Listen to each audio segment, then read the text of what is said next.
السلام علیکم دوستو، تغرل بیگ سلجوقی سلطنت کا پہلا سلطان تھا جو 990 میں پیدا ہوا۔ ان کی قیادت میں سلجوقی خانہ بدوش قبیلے سے نکل کر اسلامی دنیا میں ایک غالب قوت بن گئے۔ بلاخر فارس اور میسوپوٹیمیا پر اپنا کنٹرول قائم کیا اور بغداد میں عباسی خلافت ان کی قیادت کو تسلیم کیا۔ تغرل بیگ کے دور حکومت نے مستقبل میں سلجوق کی توسیع اور خطے میں ان کے دیرپا اثر و رسوخ کی بنیاد رکھی۔ تغرل بیگ سلجوق خاندان کے بانی سلجوق بے کا بیٹا تھا۔ 1038 کے لگ بھگ سلجوق بے کی موت کے بعد تغرل کو قبیلے کی قیادت وراثت میں ملی۔ تغرل بے کی قیادت میں سلجوق قبیلہ وسطی ایشیا کے میدانوں سے مغرب کی طرف ہجرت کر کے خراساں میں آیا، جو موجودہ ایران، افغانستان اور ترکمانستان کے ایک خوشحال خطہ تھا۔ وہاں غزنوی سلطنت کی حکومت تھی۔ وہ حکمران غزنوی سلطنت کے ساتھ تنازع میں داخل ہوئے، جس نے ان کی توسیع کو روکنے کی کوشش کی۔ 1040 میں تغرل بیگ نے مرو کے قریب ڈنڈنکان کی جنگ میں غزنویوں پر فیصلہ کن فتح حاصل کی۔ اس فتح نے خراسان پر سلجوقوہے کے تسلط کا آغاز کیا، جس سے غزنوی حکمران مسعود اول کو ہندوستان کی طرف پسپائی پر مجبور کیا گیا۔ ان کی فتح کے بعد تغرل بیگ نے فارس میں توسیع کی، نیشاپور رے اور اصفہان جیسے بڑے شہروں پر قبضہ کر لیا۔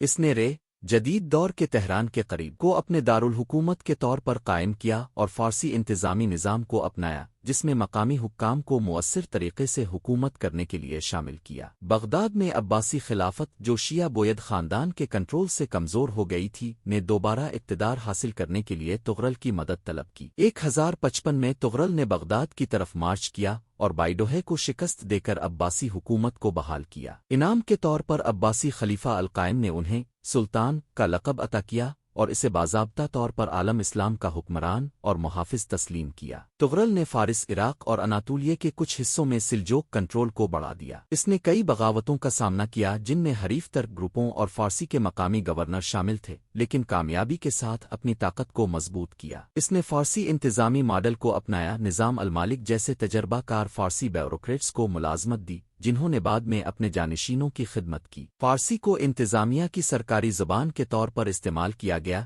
جبکہ عربی مذہبی زبان رہی۔ تغرل نے فاطمی خلافت کے اثر و رسوخ کا فعال طور پر مقابلہ کیا، جس نے اپنے کنٹرول کو عراق اور فارس تک پھیلانے کی کوشش کی۔ اس کی افواج نے فاطمی ایجنٹوں اور بغاوتوں کو دبانے کے لیے علاقے میں مہمات چلائیں۔ تغرل کو باغی کمانڈروں اور اپنے رشتہ داروں کے اندرونی اختلاف کا سامنا کرنا پڑا، جنہوں نے سلجوق کے علاقوں پر اس کے اختیار کو چیلنج کیا۔ اس کے بھتیجے ابراہیم ینل نے اس کے خلاف بغاوت کی، لیکن بلاخر اسے شکست ہوئی۔ اگرچہ تغرل بازنطین سلطنت کے ساتھ براہ راست مشغول نہیں تھا، لیکن اس نے اپنے جانشینوں کے لیے اناطولیہ میں توسیع کی بنیاد رکھی۔ اس کی پالیسیوں نے منزکٹ کی جنگ 1071 میں الپ ارسلان کی بعد کی فتوحات کی راہ ہموار کی۔ تغرل بیگ کا براہ راست وارث نہیں تھا، جس کی وجہ سے اس کی موت پر جانشینی کی جدوجہد شروع ہوئی۔ اس نے عباسی خاندان میں شادیاں کر کے تسلسل کو یقینی بنانے کی کوشش کی، لیکن ان کے انتقال کے بعد تنازعات پیدا ہو گئے۔ تغرل بیگ کا انتقال 1063 میں رے جدید ایران میں ہوا۔ ان کے بعد ان کے بھتیجے الپ ارسلان نے کامیابی حاصل کی، جس نے اپنی توسیع پسندانہ پالیسیوں کو جاری رکھا